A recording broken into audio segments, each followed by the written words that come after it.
I'll tell if it's not. Hello, everyone, and welcome to the Desert Farmer Podcast. My name is Dwayne. This is Lori, if you guys don't know that already. And we are Edge of Nowhere Farm. But today is the Desert Farmer Podcast. This is episode 69. I will leave it at that. For all the 13-year-olds out there. But so we've got almost 70 episodes down. How about that? Right? So got a good one for you guys today. We're going to give everybody a few minutes here, take care of some housekeeping notes before we get into the topic of today. And yes, back by popular demand.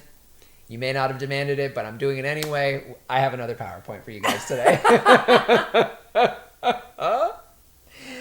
But before we get to that, we got a couple housekeeping notes. Housekeeping note number one is what, sweetheart? If you have a question, if you can just state the word question, just like Rob did on here. He did it perfectly.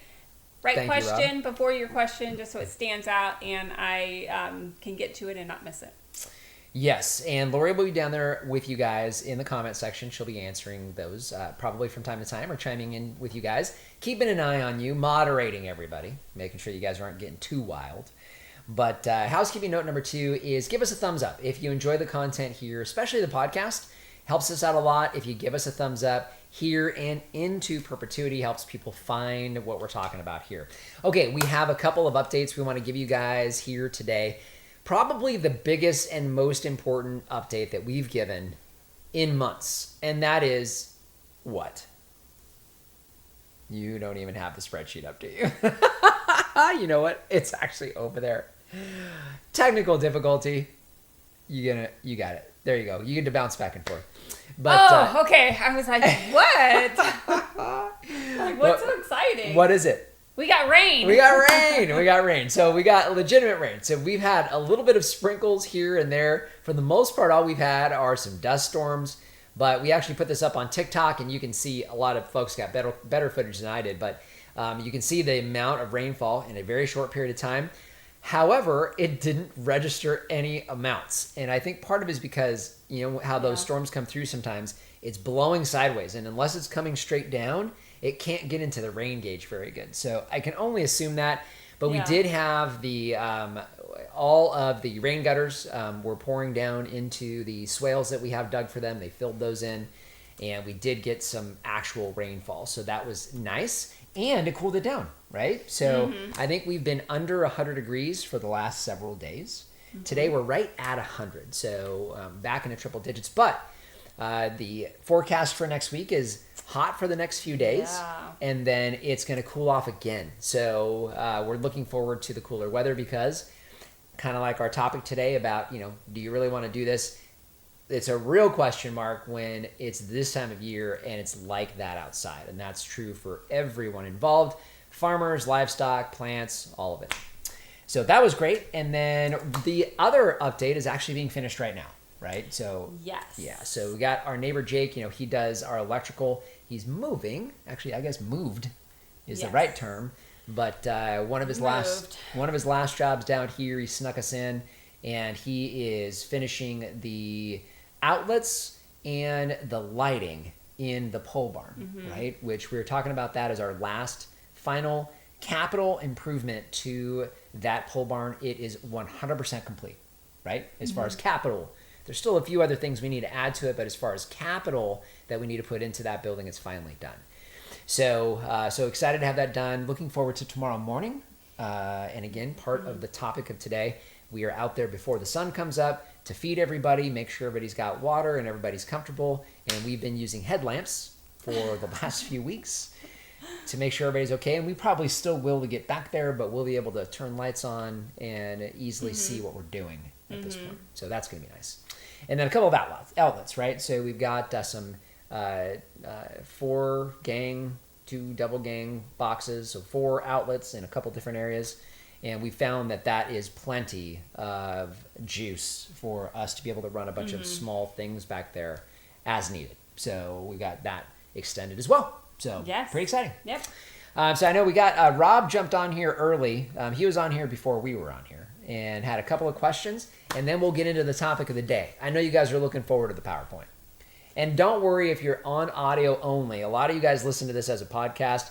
You're not missing anything. It's just words. So you're going to be okay. So what were Rob's questions? You gonna run away like a lot of people in Whitman due to the BNSF railway facility that is to be built on the east side of the 60 and north of Dove Valley?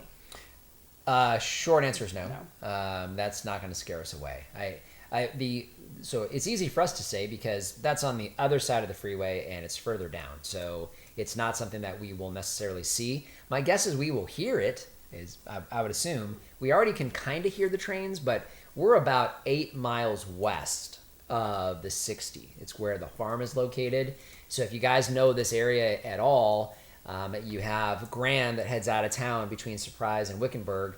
It already has a tremendous amount of traffic on it because of the 303 freeway that went in, the last loop out on the west side where all of the distribution centers are. So that's already creating a tremendous amount of 18-wheeler traffic. So the only thing it's adding to it now is going to be a train depot. The train's already plugged through there. So I would imagine it's just going to make the whole 30360 more of a mess and a nightmare. But I work from home and you do as well. And so we don't have to deal with that really much at all. Yeah. So I try to only go into town once a week, so. Yeah. So other than that, no. I think for those folks that are on that side, that really is pretty cruddy. And I'll use a 4-letter word, but I won't do it here with you guys to say what I think about that. But, it's the reality of things. You have growth, and this is part of it. And you have a major metro area like Phoenix, what is it, 5th largest in the nation, and it's continuing to expand. So I don't know what it'll stop. Water will eventually, or lack of water will eventually stop it all. But, I don't know when that will be. Yeah. So. And I don't know if you said how far we are in. So we're 10 minutes in off of the 60 going in, the opposite way. So yeah, we're about 7.5 miles west of the 60. So and that's on the other side of the 60. So, but on the right morning with the right conditions, we can hear the 60 even this far in. Yeah. And every once in a while you can hear trains down there. Yeah. So well, I guess because, we're, from Patton we are, but then the 60 kind of goes this way, so it might even be a little closer. Well, yeah, eventually the 60 goes in front of us, or north of us. So, being that this is going to happen, would you advise someone to move there or not? Yeah, sure. Yeah, I love Whitman. I still do, and that won't change. It won't change my feelings about that. We already have a lot of traffic because the 303 corridor is pushing all those. It's a lot of trucks that pass through there. They always did, and now it's just increased because you can completely bypass Phoenix with the 303, and it dumps off there where we are kind of trying to get in and out of the city. So when we do go in the city, it's pretty congested. Trucks, yeah. So, but I mean, as far as like close to it, I don't think I would personally buy a house close to it, but further out and away from it. Yeah. So when I do go to the office, it's downtown, and I pass by a major depot off of Grand, and what is that, Bethany Home? I don't remember exactly where it's at. And they're always running. I mean, there's equipment running there. I pass by it at 5:15, 5:30 in the morning, and they're buzzing. So, are you vegetarians? No. No, livestock. So we will be talking a little bit about that today. But no, we're not. So most of the animals that we have here on the farm, we consume at some point in time. So, yeah. What else? Is that it? No. Okay, so real quick before I forget, is Misco on here? Yes. Misco, we got more of your snacks here. So, and just realize this little guy right here, which we're going to be trying here a little bit later, nice and high in fiber. So thank you, my friend. 22 grams of fiber in this little guy. So I love it. I know I'm not exactly sure where the fiber is coming from because I can't read the ingredients. Because this is from Slovakia. We got that, and then this creme brulee, one of your favorites, coconut. This is going to be a real test because I'm not a coconut fan. No. So it'll be a real test on here. No, you don't like coconut. So why is he moving? I'm thinking that's Jake, our neighbor. Yeah, they're just tired of the heat. Yeah, they got a place up in Camp Verde. Up by Sholo. Sholo, yeah. Yeah, so they just wanted to get up in. They love like camping and being up in the woods and all that. So they made that jump. Yep, but actually we got another neighbor. So we've had several people move in and out of the one house down the street. Everybody else has been here since we were here back. We first bought the property in 2018 and then built in 2019. And so Jake was the first person that we met. So we came out to look at the property for the first time. We were only 3 miles away.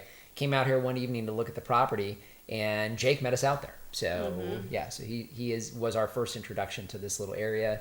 And then we got another neighbor. They're moving back east, so moving to Tennessee. By family and yeah, right. Tennessee. If I was to move in another state, Tennessee is one of them I would strongly consider. So I like Tennessee. And then Texas would definitely be on the list. Maybe Florida. Oh, I wouldn't move to Florida. Well, northern Florida's not bad. So southern Florida, maybe not so much. But all right, any other questions? How often you need to go to Phoenix? Well, you're in there. I'm there once a week, and then you're there once or twice a week usually. Right? Yeah, well, I don't necessarily go all the way to Phoenix, just kind of to surprise, but in town. Yeah, so once a week. Phoenix, the metropolitan area of Phoenix, we're on the very northwestern tip of that. So, but technically, we're really kind of out. We're just outside of the city, kinda. City's butting right up against us, though, and so we're about 15 minutes from our nearest grocery store. That's the best description, and that's the very northwest corner of Surprise, which is in the very northwest corner of the Phoenix metropolitan area. For a description for everybody who doesn't know Phoenix all that well. So we're about an hour northwest of downtown Phoenix. If you take Grand, which goes right out from the center of town, it goes actually all the way through the east and back out the other side. But as far as from central Phoenix, it heads directly northwest and comes in. Whitman is just outside of town. So, yeah. Were cheaper land, family in the state, or the unique content idea your main reasons for starting a desert farm? Well, can you say? Ask that one more time? Was it cheaper land? Was it having family in the state, or unique content idea for the farm? Starting a desert farm. So it was we have family here. I'm from Southern California. Lori's from Phoenix, so this has always been home for her anyway.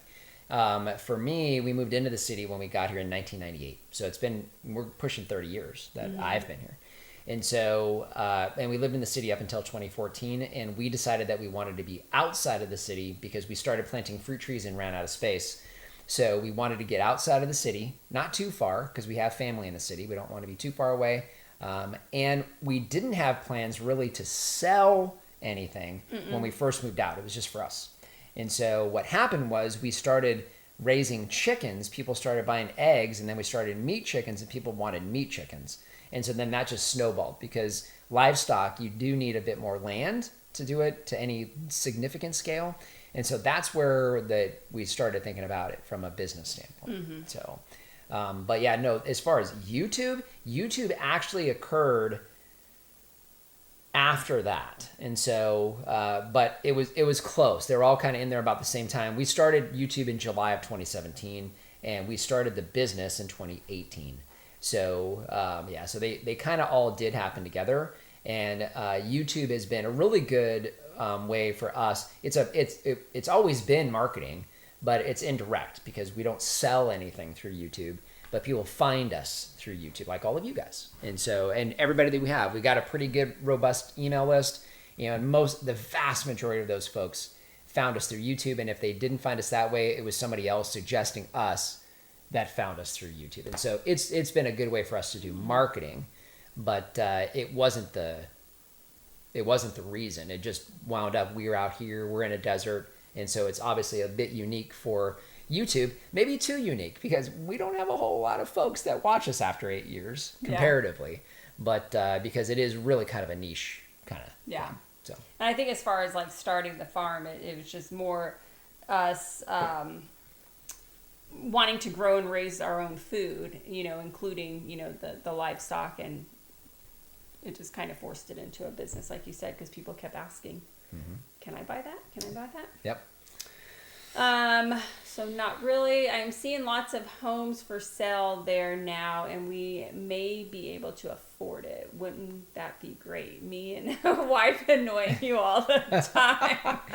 Well, the good news is you'd be too busy doing all the stuff around your place. You wouldn't have time to. I know. That's So- a good friend of ours. She used to come over and help me all the time during the weekend. They just bought a bigger property, and so now they're starting to kind of get some of their stuff going, and so she's not gonna have time to come help me anymore. It's true. Which is fine, I'm happy for her, to kind of get started Yeah. on that and everything. But there's a lot of homes going in out here. Yeah, we've got 150 homes just to the west of us. A whole huge community going in. Literally over to there. the west of us. So we're about not even a quarter mile down Radford off of 243rd. And there's a massive new community going in right on the other side of 243rd, which it was already planned. So the only thing is it got delayed because of 2008. So that all the plots and everything there were already plotted out prior to that. And then it just all got shut down with 08, the crash in 08. And they're just finally getting back and starting construction. So Raindrops clean your trees from dust, right? They did. Some. Well, It depends on how heavy the rain is. right. And how much dirt was caked onto said tree. Yeah. So they do look better than they did. Yeah. That's for sure. How many millimeters, inches was the rain you were talking about? I don't know. Not It a didn't. lot. It didn't register on our rain gauge, and I really think if you guys watch the TikTok video I put up, you can see that the rain is going sideways, and so the way it came in, and so the rain gauge we have, which is your standard rain gauge, that water has to go into it, and so when it's coming in this way, it doesn't get into the rain gauge. So my guess is it was probably a quarter of an inch. It wasn't a lot. For us, that's a lot though. So when you get none, is that Pam? Yep. Pam, thank you for the super Thank you, chat. Pam. Glad you're here with us. Glad you're here. You're so sweet. All right, can we roll in? We got a pretty good crew here, so I want to make sure we can get to the topic of the day for everybody. Or we got a question. One more question. Okay. We have a 10-plus-year-old purple fig tree that has some fruit, but the fruit doesn't grow big in size, but fell off when hard and small in size. What could be some reasons for that and how to fix? Okay, so the most important thing on that one is whether or not, you'll have to let me know, have you ever gotten ripe fruit off of it? That's important because the figs do better in certain environments. So for example, we have Cadota and Peter's honey figs that really taste not good. And both of those figs are prized figs, but they don't taste good here. And the reason why is because we almost never get ripe fruit off of it. Almost never. So there are times when they will be green, they'll turn yellow, and they're pithy on the inside. They never actually fully ripen. And then when we do get them, we only get a handful of ripe fruit. So the rest of them fall off the tree. And just kind of doing some research, seeing some other folk kind of talk about those two varieties, they take a lot more humidity. And so without enough humidity, at least that's as far as I can tell, those two particular varieties just don't ripen well for us. Now we've gotten some ripe figs, but it's nothing like the brown turkey or the black mission or the violet de Bordeaux or even the black Madeira. It's nothing like those. They really, really struggle to ripen fruit. So that could be part of it. Second part is you got to make sure that you're giving them enough water. So if they don't get enough water, you will probably not get good, strong, healthy fruit ripening, or at least fully ripened. We have definitely found that to be the case as well. So, and with that, the irrigation needs to be consistent. So a consistent amount of water. So we always water it 3 times a week. That's how we water all of our fig trees this year. And we've had a tremendous amount of production, and we haven't the last few years. And so that's a big one. Last thing would be fertilizing. It may be a fertility issue. So make sure you're fertilizing them well with just a fruit tree fertilizer is all you need to use. Doesn't matter which one, you pick one. And just go to Home Depot or go to Lowe's, find a fruit tree fertilizer, not citrus, but a fruit tree fertilizer. There's several options. Pick one, doesn't matter which, and follow the instructions on there. The timing though for us is February, May, and September. So this weekend is the time to start that. So I would go ahead and do that now. So sometime this month. Okay. How many cats do you have You can answer that on your farm? because you're the cat lady. We have, what do we have? 4 cats. So we have Theo, Cleo, Willow, and Enzo. Lots of O's. And Enzo was a late addition, and he came in with that name. And we got to keep it because it ended in an O also. Ended in an O. Yep, and he is fitting fantastic. Sound. Yeah, he's doing really good. The cats, I can tell you what, guys. I think, did we do a video on how we work our cats to the out? I think we did. Yeah. So, but either way, I love having the cats on the farm. It has made a marked improvement on the varmints that we have, at least on the front half of the farm. They're really focused around the house because that's what cats do. But like pretty much where all the growing areas are, I would say. So the pole barn back, no.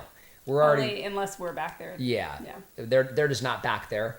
But and we started letting them out 24/7 a few months ago with the dogs here. They get along great with the dogs, and they are constantly hunting. All the time they're hunting. So yeah, we love them. Yeah. I want another one. I want a calico cat, personally, just because. Not any particular reason. I'm nervous. Enzo blended in so well that I'm afraid that if we bring another one on, it's not going to go so well. I think we'll be okay. I think we'll be all right. So we can go over, but before, just a comment that too much water makes figs less tasty. Right. So that I'm sure can be the case. We just haven't been able to give them enough water here for that to not happen. So I think it's just because it's so darn dry.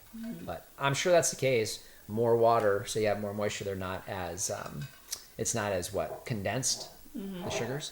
All right, we on to our list? Sure. All right, so I got a wonderful PowerPoint for you guys here. I know you're going to be excited. So today we're going to be talking about farming pros and cons, and there's several reasons why this came up. We had some snafus with we'll just say it's some issues, so we don't call anybody out, but that reminded us of some of the most important topics that we have when we do consultations for folks. So a lot of times when we do a consultation, it's specifically somebody wanting to either do a homestead or some type of small farm. So something similar to what we're doing here. At minimum, it's usually a large orchard, or it's integrating animals, so some type of integrated farm like we have here. So, but that's kind of where this came from. We were dealing with that here this week. So I wanted to talk about this because Lori and I have had this discussion multiple times, really about whether or not somebody really wants to do this. Because I think a lot of you guys here, we see you guys every week. And I know a lot of you guys have reached out and said, I wish that I could do what you do, and you can't for some reason. And everybody's got a lot going on. That's understandable. But sometimes we've wanted to do this for quite a while to say, do you really want to do this? And so what I wanted to do, I wanted to get a good list of pros and cons for you guys and have a real conversation about it. So we're going to start with the pros. But before I do, I want to say one of the things that you will find, and this is because YouTube and the rest of this is what it is. It's all a marketing game. And so, if I don't give you the right thumbnail, if I don't give you the right tagline, if I don't give you the right subject, if I don't do any of those things right, you don't watch the video, okay? You guys may, but the general population doesn't. And so I have to manipulate those sometimes, not so much that they're not true. I don't want to do that. I want to make sure that it matches what the content is. We always do that. But because we do that, a lot of times it romanticizes some of these things that are not necessarily fun or enjoyable. And you guys know we share failures here, and we've shown you guys a lot of them, but we don't show you all of them because we can't. And so there's some things we can't show you. Number one, YouTube won't allow us. Or number two, you probably won't watch because you're not interested in that particular topic. Just the reality of things. So what I want to do is give you guys some pros. I think this is a really good list of pros, and then we'll talk a little bit about the cons, okay? And then we'll come to questions. So pros, there's several in here. So the biggest one probably most people are familiar with is self-sufficiency.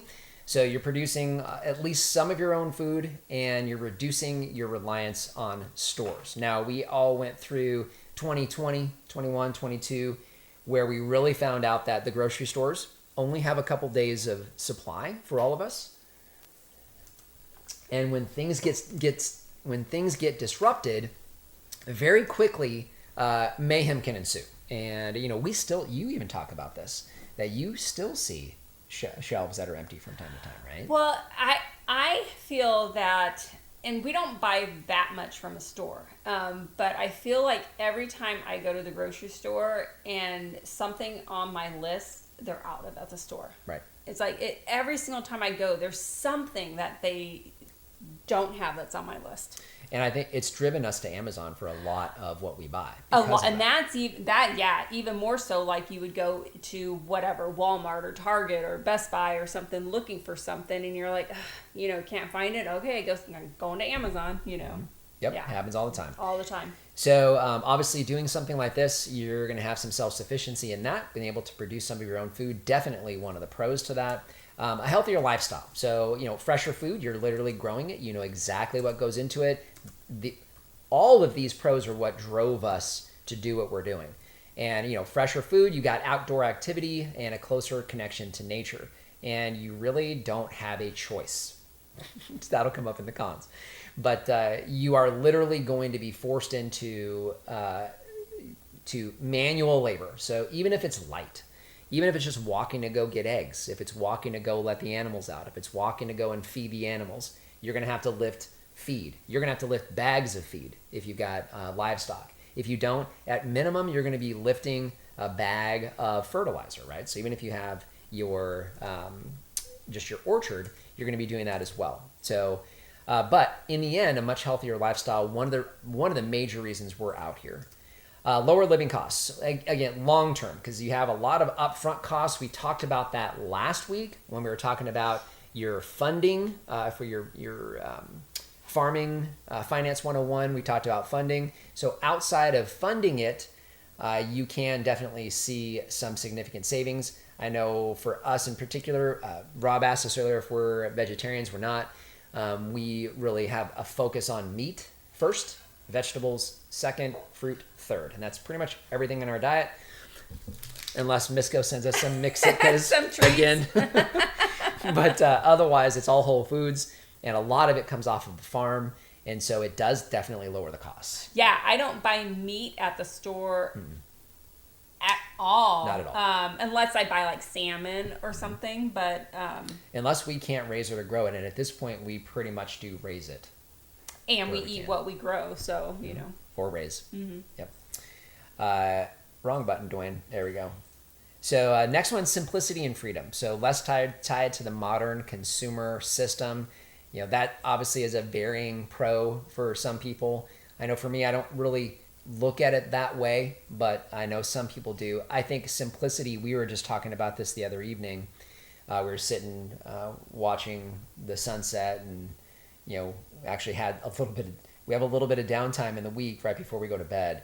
And we were talking about just wanting to simplify things as much as we possibly can. And we don't, because we've got a lot of this kind of stuff that we do, because we're still connected through social media, several different ways. And so that doesn't simplify anything, but that's also part of the farming business. So you've got marketing there. But otherwise, the actual day-to-day is actually much simpler as far as that's concerned, and lots of freedom. Resilience, better prepared for disruptions, economics, supply chain, etc. That kind of links into the earlier pro. But that one, again, we saw...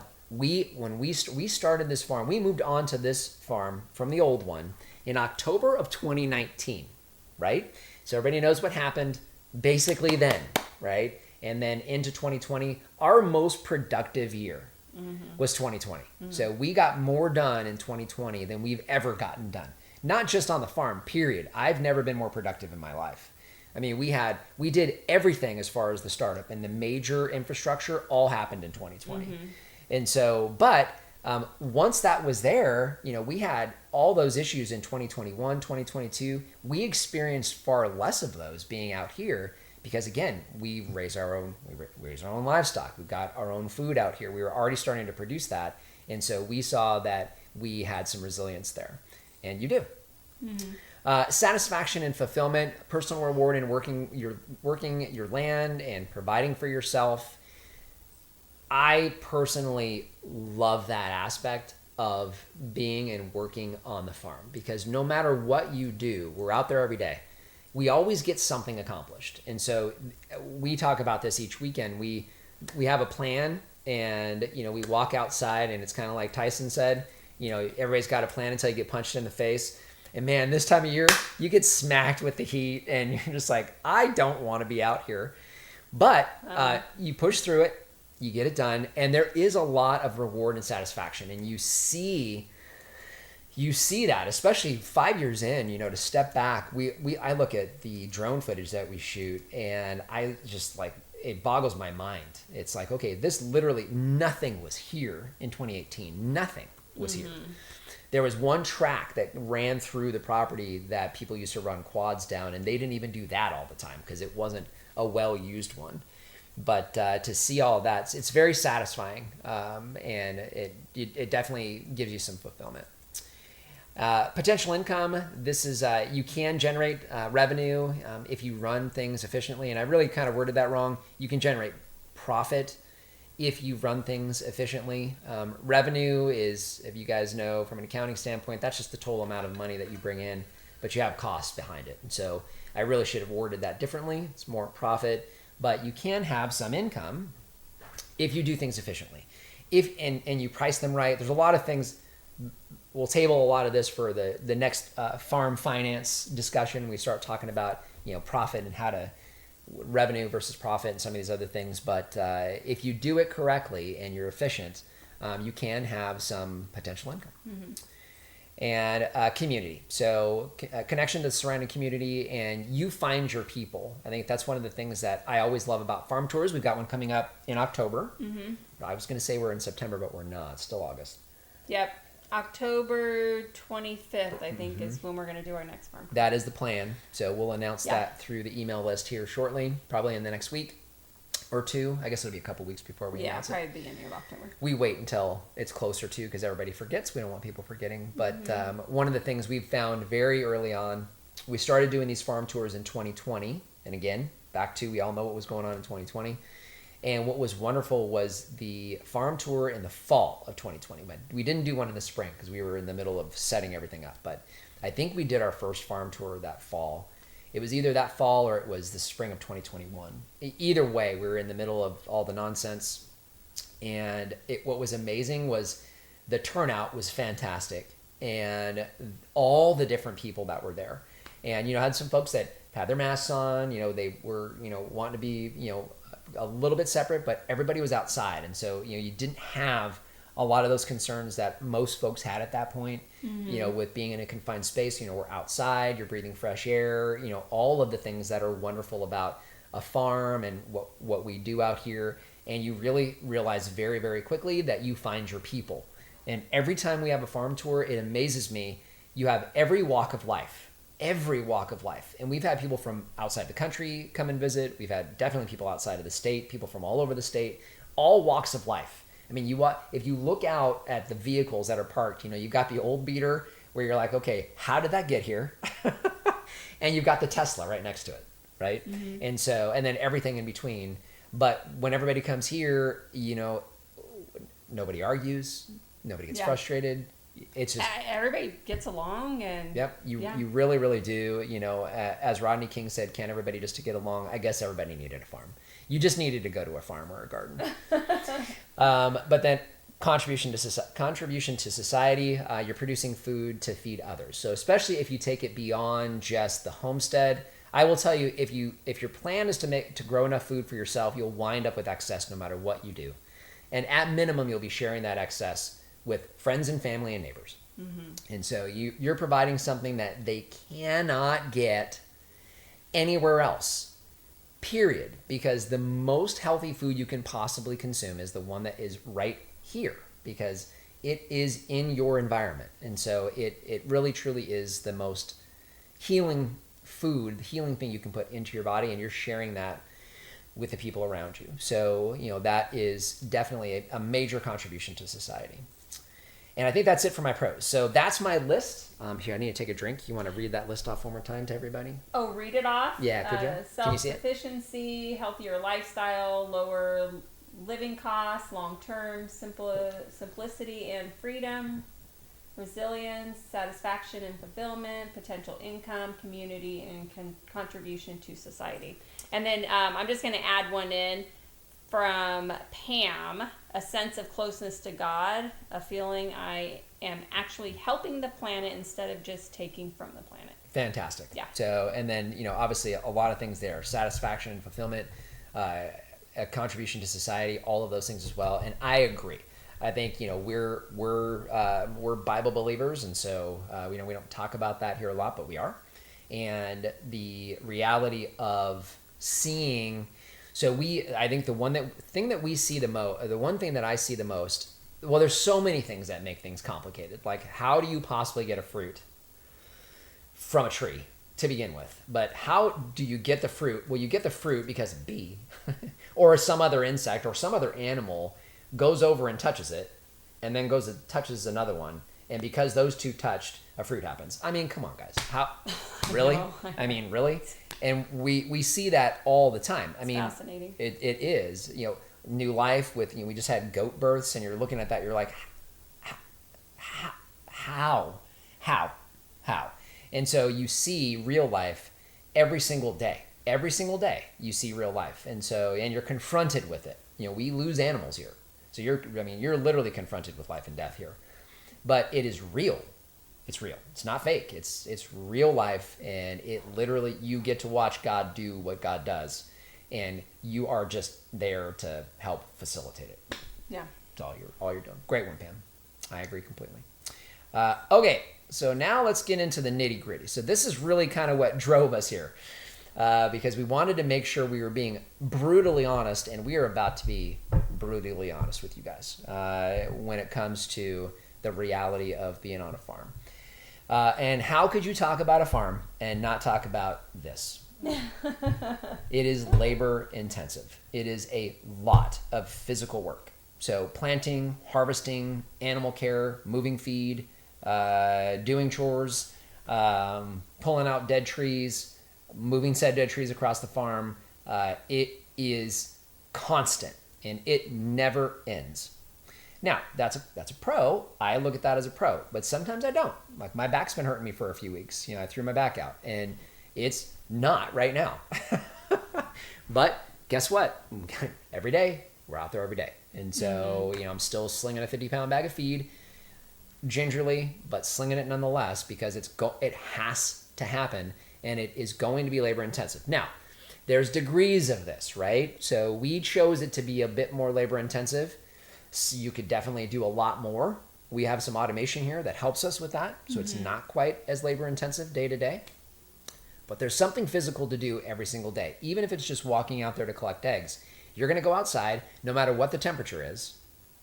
And you're going to physically get to the thing that you need to do. And then you're going to complete that thing. So at least one or two things every single day. And there's just not a way around it.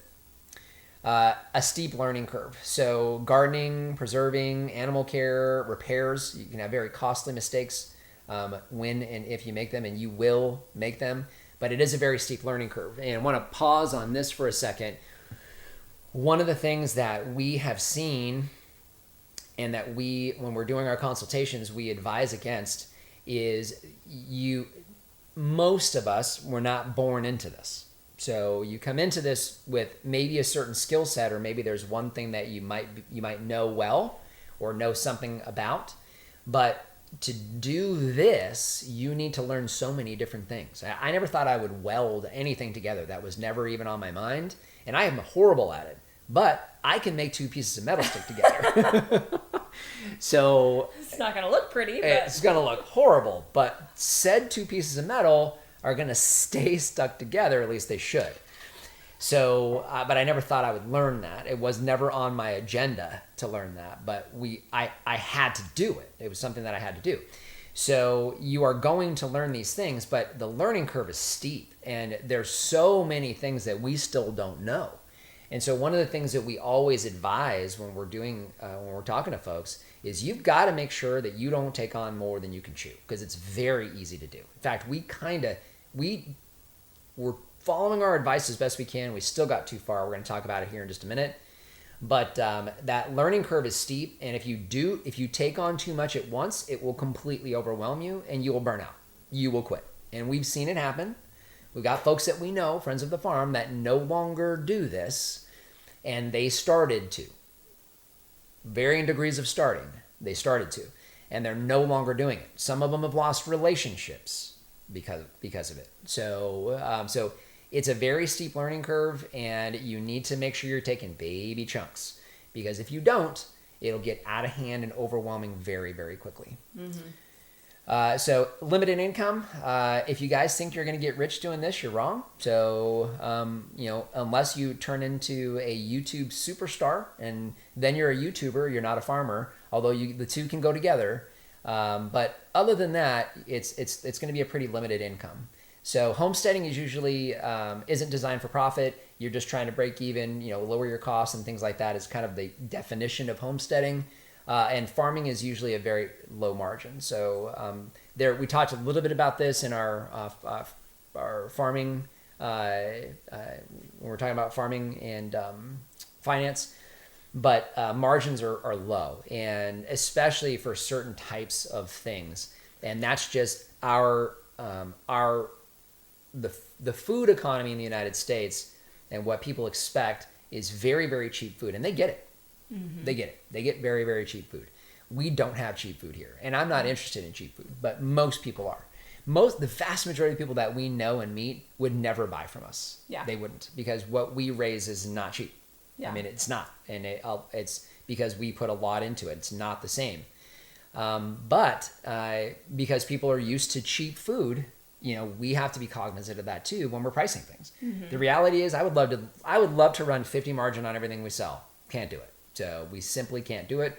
We'll never sell it. And so, we have to make sure that we're taking that into account. Otherwise, we'll get a lot of revenue and no profit, and then you go out of business.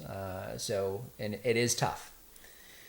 Upfront costs, we've talked about this last week in our funding episode, but the upfront costs to do all of the things, especially what you see here, from land to tools, fencing, livestock, which is an ongoing expense, and equipment. Repairs is not on there, but you do have repairs even as you're doing the upfront costs. And then, of course, you get a bid, and then it's twice as much as you thought it was going to be. But the upfront costs are extensive. Even on a small scale, they can be a bit overwhelming. At minimum, if you've got an acre, at minimum, you're going to need to do some automated irrigation, and that's not cheap. You may have to do some fencing. That's not cheap. So, and land in general. Just to get land. When we bought this land in 2018, we got a screaming deal. It was $96,000 though for 6 acres. So if you were in Alabama and you heard me say that, you would think I was absolutely insane. If you were in Arizona, you're like, that seems about right considering where you're going to be. That's kind of what we got from everybody that we knew. And if you're in California, you're like, oh, you got to be kidding me. That's a screaming deal, right? But the reality is it is going to be costly. And those upfront costs are extensive. Isolation. So this is one that I wasn't sure whether or not I was going to include, but it can feel lonely if you're far away from community or support. I think one of the things, the reason... go ahead. I already knew you were going to raise your hand on this one. And I'm just gonna make sure everybody understands this is the real Lori. Go ahead, continue. That's funny because and believe me, I don't miss being necessarily around people, but I do find that I talk to the animals a lot, and I find myself talking to myself these days. So maybe I'm missing it a little bit more than I thought. Not gonna say anything. I know better. I don't know what you're talking about. But anyways. So the reality is you are going to be a little disconnected. So if you're the type of person that needs to constantly have interaction with people, not cats, dogs, chickens, pigs, goats, etc. I have full-on conversations with my animals. Yep. So and they answer me. No, they don't. They don't. You may think they do. I make that up in my head. Okay, so the isolation is really setting in. You literally are just reinforcing this list right now. Oh, yeah. Anyway. Oh, but the reality is, if you're kind of a social butterfly, you really enjoy, friends and family, and going and doing things, and and having a life in general. This is going to separate you from that, and there is some isolation. Now, a lot of folks like said isolation, so I know sometimes the general public can be a little frustrating. We don't get that here. We mentioned that earlier in the pros. We get a great group of folks over here, but we've had a couple customers that we've fired that we have said, you can move along. Like, don't reach out again. And so, but the reality is there is an aspect of isolation. That's funny. Okay, next is unpredictability. So from weather to pests, illnesses, especially when you're talking about livestock, but can ruin crops, can actually kill your livestock. And we've had all of that happen. So we had that real strong monsoon that came through a few years back, ripped trees out of the ground, threw them 100 feet away. We've had, the desert alone is always a challenge because, we're continually in a drought, basically. But then when we're not, we're getting slammed with rain and wind. And then pests, we don't have a lot of the common pests that you might have outside of a desert environment. We don't struggle with mold. We don't have a lot of bacterial problems here, but for the most part, our super, super dry weather and very, very hot weather takes care of those for us. But, every single bird on the planet loves our farm. Every single mouse and rat finds this place. Every single ground squirrel is here, I'm convinced, until the cats start killing them off, which they're doing a pretty good job at. Up until this year, every single rabbit wanted to be here. Quail come through and completely rip out all of your new plant starts. You have all of these things, and it's different from year to year, right? So we've had so far I haven't seen what this year's devastation from some type of pest is, but we've had one year it was grasshoppers, right? We had grasshoppers everywhere. They were literally destroying all of our new starts, everything. Yeah. And what do you do with a grasshopper? To keep a grasshopper out, you need to put that, is it called tule? Something like that. Tule, whatever that stuff is. You pretty much have to cover it with that. Otherwise, you can't stop it, But we had that. The Japanese beetles that one year were literally everywhere. They took out every single fig that was on every single tree. And so either way, you have a lot of unpredictability, and it changes from year to year. You don't know what's going to be thrown at you until you're there. There we go. Remember I said not to go too far with that cursor, honey? Debt burden. So we threw this one on there, but only because I know this can be an issue. We talked about this last week. But you have many farms rely heavily on loans to operate, or they're working off of credit cards or things like that. We shared last week we did use a HELOC to buy our very first property. That was involved with the initial purchase of this property as well. So we've leveraged debt a couple different times in order to purchase land and kind of get started. But we're in a very healthy position outside of that because of how we've been living for the last 25 years. So we still had cash, but you get into debt.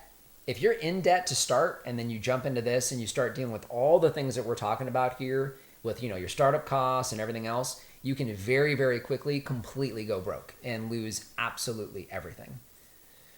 And then you have stress and burnout, and this is the kind of the last one here. But long hours, financial pressure, and physical toll can lead to burnout. Now, that was a reality for me in 2022. I think it was the end of 2022. So excuse me. So we were we don't do as much YouTube as we did back then today, but.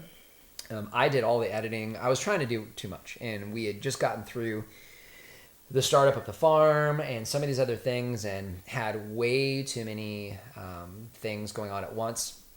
I talked a lot about making sure that you're taking small chunks and you're learning things as you go, and we were very diligent about doing that. But I think the reality of all of it and just trying to do things too quickly, because that's kind of how I am, literally put me into the emergency room. So it happened, we had finished all of our turkey processing for Thanksgiving, and I was getting bad heart palpitations and racing heart rate, just was at the end of my rope. And we had finished turkey processing, finished turkey pickup. We had dinner that night, and I looked over at Laura and I said, you know what? I need to go to the emergency room. So something's wrong. And so spent a few hours there, wore a heart monitor for a month, and did a lot of testing. And basically what it narrows down to I was burnt out. So I literally was physically done. I could not do anymore. And I think that was the first year we took December off, if I'm not mistaken. It was. So, which we've done ever since. But the reality is, this is a lifestyle that is all consuming. And we talked a little bit about, family and friends and being a social butterfly. You're going to struggle with that if you want to do this, to be honest with you. Because, and again, to any extent. So, you get a few fruit trees in the backyard. That's not what I'm talking about. What I'm talking about is something like this, where you have an integrated homestead or farm. Those things are going to consume large portions of your time. And it literally is everything that we do. So everything we do is through the lens of the farm. So, if we're going to leave, we have to pay. Usually it's paying somebody to actually come here, because they're going to be more busy than they're typically at anything, because it's physically, emotionally from time to time demanding. And it takes a special person in order to do that if we're not here. Even though we have a lot of automation. I mean, we've automated the majority of the things that happen on the farm, but it still takes a human being. Like, everybody's worried about AI. With things like this, I'm not, because I know just how much a human being has to be there to connect all of the automation that we have. Our automation is a little different. It's more rudimentary, but it's automation nonetheless. Still takes us. So it still takes human inputs. And so, and it still takes our input. And the farm does best with our input, not somebody else's. And so, but anyways, I know do you want to talk at all about that as well, as far as the all-consuming nature of it?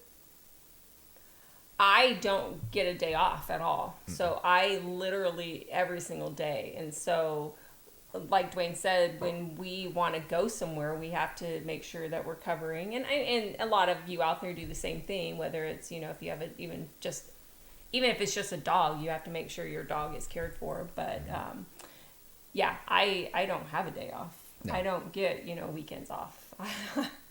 It's 7 days a week for me. And it's we have to really plan if we want to go on a trip, and that's why we didn't take a vacation for so long. And so now we're trying to make sure that we get those in, but we have to pay someone to come here and stay here and take care of everything and all the animals. Yep, because they're going to be busy. So it really is all consuming. So I'm gonna have you read these here real quick, because I can't see that side at all. Oh, you can't? How about that side? Yeah, labor intensive, steep learning curve, limited income, upfront costs, isolation, unpredictability, debt burden, and stress and burnout. Yep. So all of those very, very real things. And I will tell you, a lot of people start this and never finish it. Just the reality of things, and it's the truth. And so, yeah, I think the biggest thing is, and what we try to encourage people, especially on consultations, is like Dwayne had touched on earlier, is don't try to take on too much. So just bring one thing in at a time. And we do the same thing with our animals. So it's like we didn't come in and do all of our animals at once. We started here. Then the next year we added this, and then the next year we added this. And, so we've slowly added animals over time instead of trying to do it all at once. Right. We were talking about this the other day. We just got guineas. I've been talking about guineas since the old farm. Yeah. So we just got them for the first time. So, and the plan is to add sheep. So we're gonna probably do that in the fall, but we may not. So yeah, and we've been talking about that since the time we got the goats, and we still haven't done it yet. Yeah, we've been talking about that for 5 years, and still haven't done it. So we could have gotten them all, and then we probably would not be here. You wouldn't be talking to us. So, all right, I'm gonna open up this. We're gonna get to questions. There's a lot of questions. Okay, we're gonna get to it. So we might go over time a little bit. Okay, so we'll warn you now. So Mixitka, salted caramel, and protein, and lots of fiber. Misko, if you're still here, thank you. I'm looking forward to this. I love me some salted caramel. Yes. So I'm going to go back. This was way back that I didn't get to. So my fig tree gives figs, but the ants get the fruit before we do. Solution. And I'm going to say that what we have found in the past that we've done is as long as you have a single trunk tree, we use tanglefoot. So we wrapped, you have to put like a wrap on it first and then put flagging tape. Like a best. flagging tape, and then put the tanglefoot on that so that, because you don't want that directly on the trunk, it's really sticky. But if you do a good section of that, when the ants try to go up, they get stuck in that tanglefoot. And it's wonderful to see them that way. They figure out pretty fast they can't get across it. But that really is the only way that we found that's really effective. But it's hard to do. And it's one of the, again, as Lori said, it's why we try to get to a single trunk.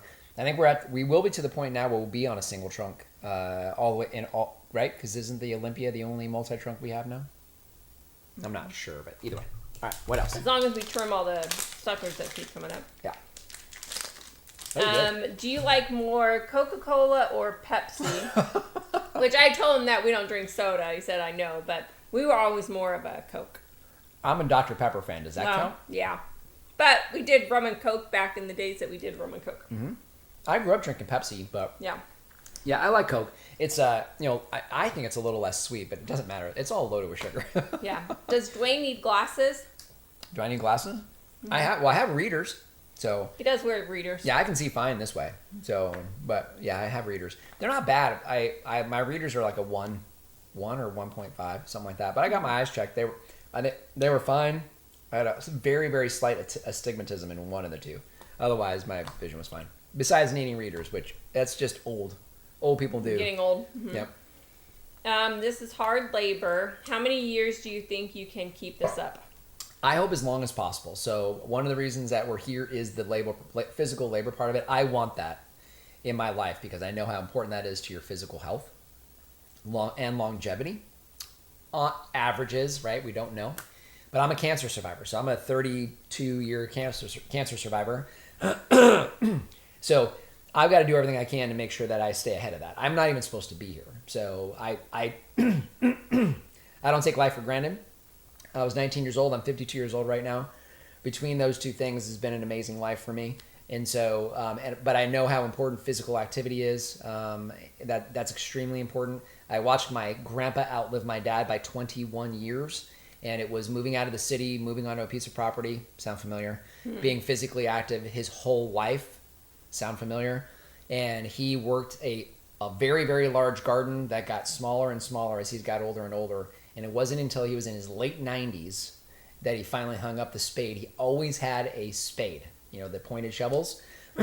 He always had one of those in his hand, it seems like to me, a spade and a bucket. And he was always doing harvesting and doing something. And the man lived to 101. And so, yeah.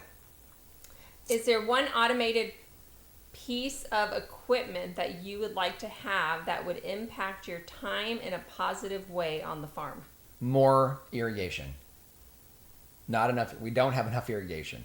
We ran 6,000 feet of irrigation. No, more than that. And we're still that was one run with hand-watering 6,000 feet. stuff. So I've tried to figure it out. I don't remember how many miles of irrigation we ran, and we don't have enough. We talk about it every day. Yeah, I think because we do have a handful of trees that we hand water, and that's time consuming. Mm-hmm. Very time consuming. Yeah. Yeah. So Abida had asked, I want to know desert gold. So I told him that we don't have a desert gold jujube, but he said something all Desert gold peach? No. But he said something that you had said something about. I'll have to wait until I get back to the other I had called on that. it. All right, this is a creme brulee. I want to make sure we try this before we run out of time. Yeah. We're going to keep answering your questions here, but this one is one of Lori's favorite things, coconut. Do you consider to have next a small beard? Huh? What? Probably not. I don't like having a beard, and it's a whole lot of white, so it just reminds me of that. I'm really old. But it does fill in a lot. So I can grow I could probably do a Santa Claus beard these days. There's a little bit of dark in it still. But. Yeah. What else? Do you raise bees? Not anymore. So we did up until when did we get rid of the bees? Was that last summer? Last fall? Last summer? Was it last summer? No, I don't think so. I don't know. Anyways, Either way, we just got rid of the bees. Actually, Nate and Tara have them. We didn't want to raise bees, so we actually had somebody approach us that lives in the community just south of us that raises bees and asked us if they raise the bees here on the if they could raise bees here on the property. And I said, sure. Just realize that we don't have any interest in doing it. So you're gonna need to do everything, but you can use the property, and then we were gonna split profits with honey and all that stuff. Yeah, none of that happened. And so just he got busy, couldn't come and take care of the bees, and life happens, Yeah. And so we're fine with that, and we moved them. Nate and Tara wanted to give it a shot, and so it's sitting next door. What is your favorite season of the year? My favorite season is the fall. Yeah, I would say the same. Yeah, I like the fall, and we're very busy in the fall, but it leads into winter, and it cools off. So I don't know anybody here in Arizona, if you don't like the fall, something's wrong, because it's really miserable right now. But maybe you'll enjoy 115. I'm not sure. But yeah, the fall's my favorite. And a lot of production comes off we get production year round here. So we don't have like a fall harvest. That's not a thing for us. Well, we do have it, but we have harvesting throughout the year. So we harvest off of our trees every month of the year. And that, thanks to citrus, we can do that. But that's also when we have our Thanksgiving turkeys. We do a batch of broiler chickens. So all those things happen in the fall as well. And then I have always enjoyed the fall. So yeah, there you go. The only time I really don't like is the middle of summer. That's really the only time I don't enjoy, because it's just too hot. Okay, I'm going to have to go back through and read kind of all these comments. I'm just looking for that word question. If your farm was teleported to somewhere with 3 times the yearly rainfall, would you still have to work as much? Yeah, it would just be different. So, well, I guess, yeah. Yeah, I wouldn't have to water as much. Yeah, it would just be water. But you get more water, and then all of a sudden you got to deal with pests. And so, we talked a little bit about we don't have a lot of fungus or bacteria. We have them, but not as much as most folks do. So, you're going to have those with moisture, or at least you have the potential of those with moisture. So it does take the irrigation part out sometimes, not always. And so, the other challenge to that is you don't run irrigation. So when you do get a drought, things start dying fast because they're used to a lot of water. So I don't know. I think that there's some advantages and disadvantages and advantages to anyone. But I think if we could afford to be close to family, very important for us, close to family, I'd still want to be on the western part of the United States for the most part, maybe down in the south. I might, relocate to a couple different spots. Like I like Texas. I think there's some spots in Texas that I like Texas anyway. So I think I would fit in Texas well. But Texas would be one. We talked earlier about Tennessee. I like Tennessee. That's that's the only southern state that I think I really I kind of cling to. And then northern Florida. So some like cooler part of Florida. Mm-hmm. Is kind of what I would consider. Other than that, I love Southern California as far as the weather is concerned. It's about perfect. If I could be in San Diego, I'd be there today. But we lived there for 6 years and had to leave because we couldn't afford it. Yep, true story. Yeah. So I'm reading all the comments. I'm just not obviously reading them out because we're just trying to get through questions because we're past time. So last question for Lori. You gonna teach how to make goat cheese. And we actually make it together. And so all we've made so far is we've made what's farmer's cheese. And that's kind of been our favorite. We tried the mozzarella cheese, which we did a couple batches, and it turned out really good, except for making it with goat's milk. It had too much of a goaty flavor to it that we did not prefer. And unlike the farmer's cheese that has vinegar in it, that kind of covers that a bit, nothing to cover it in mozzarella. Yeah, so. And you can add whatever seasonings you want in the farmer's cheese. So we have been, usually farmer's cheese, it's more crumbly. We've been leaving a little bit more moisture in there, putting it in some molds. So it sounds like you need to do a video on it. That's kind of what they're saying.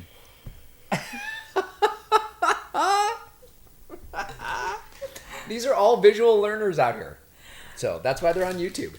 Did you eat the rest of that and didn't save any for me? No, it's right here. I'm saving it. Go. I know. These were actually both really good, and I'll say the coconut, there's not a strong coconut flavor in there, so I'm really okay good. with that one. Really good. Yeah. I'll be enjoying the fiber tomorrow. Yeah. Is that it? Yes, I need to go back through and make sure I read everybody's comments, so because I like to read all the comments. All right, so we good? Yep. Hey, look at that. So a little bit over. All right, so what do you guys think? You're going to have to let me know down in the comment section about kind of your thoughts about the episode today. Hopefully we didn't scare you and did scare you at the same time. So we either pushed you one way or another based on what we covered here today. But the reality is it's a wonderful, for us, it is a wonderful life and lifestyle, and we really do enjoy all the aspects of it, the good and the bad and the ugly. So, but just want to appreciate you guys, or do appreciate you guys being here today. I want to remind you the most valuable thing we have here on the planet is time. You guys choose to spend that with us, and we do not take it for granted. This podcast is really designed around you guys, our way to give back to you guys for all the things you give to us. We just want to make sure it's geared around you. So questions, if you have questions that you want to see answered here, not only can you join us now, you can comment here. If you want to ask a question, you're welcome to do that here on YouTube on any video. We really try to answer and respond back to every single one. I think we've done a pretty good job of that. We really try to do that. But you can ask it there. Instagram, Facebook. We talked about TikTok. We are on TikTok, and folks have already reached out to us there as well. So that's Eon Farm to find us there, EON Farm. You can go to our website. Easy to submit a question or a message through the website. You can email us that way as well. Lori's phone number is all over the internet. Feel free to text her, call her. Not anytime, because it does shut off at 5 o'clock at night, 6 o'clock. I think I have at 6 or 6:30. It goes on silence. Okay, yeah. So she won't get it then. Otherwise, yeah. But lots of ways to get a hold of us. Pam, if you're still here, thank you for that letter. Misko as well. Got all the way from Slovakia. And thank you for the snacks, by the way. They were fantastic. Either way, want to make sure this is geared around you guys. And remember, we do this every Saturday at 2 o'clock Arizona time. Would love to see you next week at that time on this channel. But until then, just want to remind you, if we can farm on the edge of nowhere, so can you. Yep. Bye, everyone. Bye.